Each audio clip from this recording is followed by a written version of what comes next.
do-dee-do, and little lambs eat ivy. A kid'll eat ivy too, wouldn't you? Oh, dee-do-dee-do, and little lambs eat ivy. A kid'll eat ivy too, wouldn't you?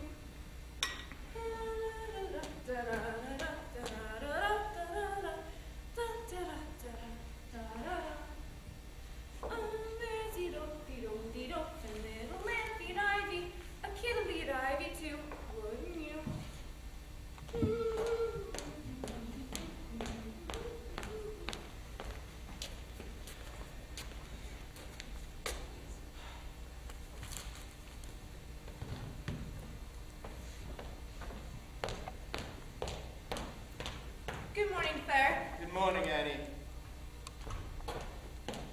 Annie! Yes, sir? Did I find a seed in my orange juice yesterday morning? I strained it, sir. I'm sure you did, Annie, but nonetheless, I think I may have detected a small seed. I'll strain it twice, sir. Seeds can wreak havoc with the digestion, Annie. Yes, sir. They can take root and grow. Yes, sir. I'm sorry, sir. Daddy? Yes, good morning, Lizzie Boo. Daddy, could Charlie and me... Charlie and I.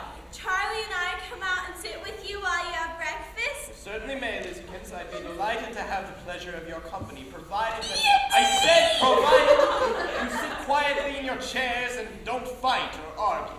He says we I can! said you may, sweetheart. Morning, Daddy. Morning, Dad.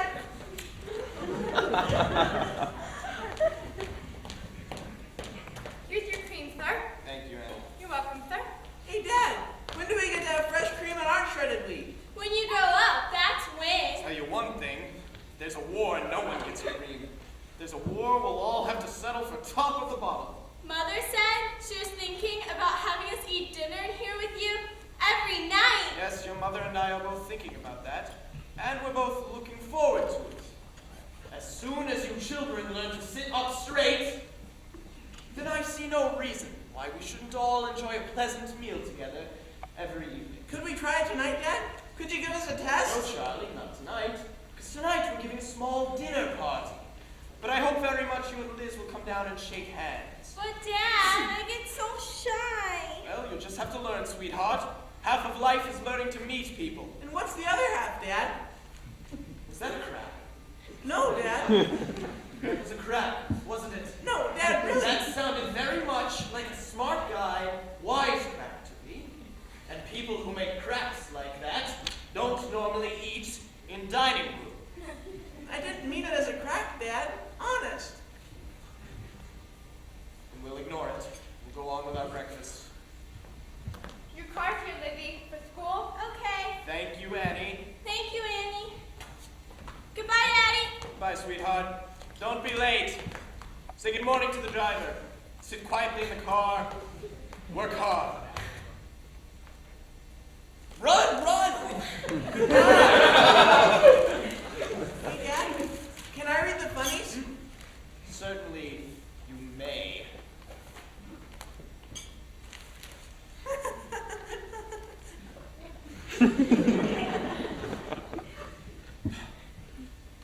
This won't mean much to you, but the government is systematically ruining this country. Miss Kelly told us about the government. Oh, really? And who is Miss Kelly, pray tell? She's my teacher. I don't remember any Miss Kelly. She's new, Dad. I see. What's she been telling me? She said that there's a depression going on, I see. and that people all over the country are standing in line for bread. I see. So the government has to step in and do something. I see. Annie! I'd very much like some coffee, please. Yes, sir. You tell Miss Kelly she's wrong. Well, why? I'll tell you exactly why. If the government keeps on handing out money, then no one will want to work. And if no one wants to work, then there won't be anyone around to support such things as private schools. And if no one is supporting private schools, then Miss Kelly will be standing on the bread lines along with everyone else. You tell Miss Kelly that, if you please. Thank you, Annie. Dad, could we leave a little earlier today?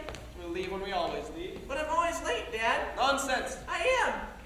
Last time, I came in and all the kids were that hymn. I can't, Dad.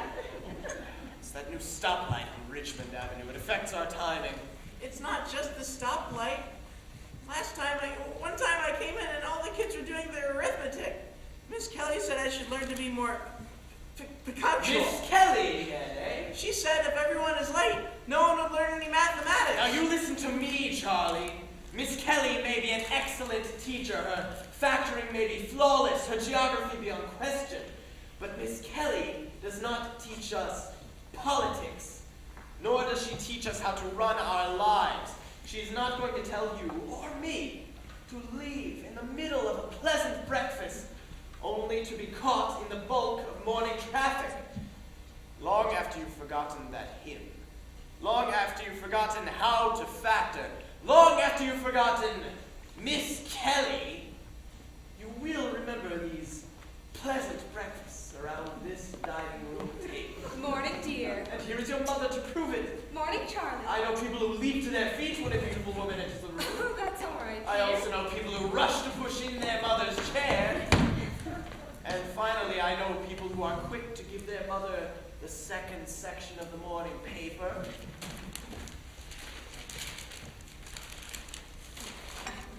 Thank you, dear. Now, Charlie, take a moment, if you would, just look at your beautiful mother, bathed in the morning sunlight and reflected in the dining room table. Oh, Russell. Look at her, Charlie, and then ask yourself, who is worth our ultimate attention? Your mother or Miss Kelly? And who's Miss Kelly? Never mind, dear. Which Charlie?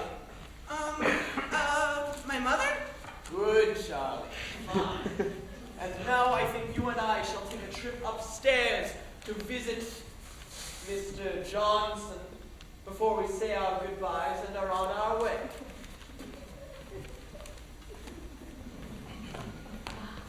Morning, Annie.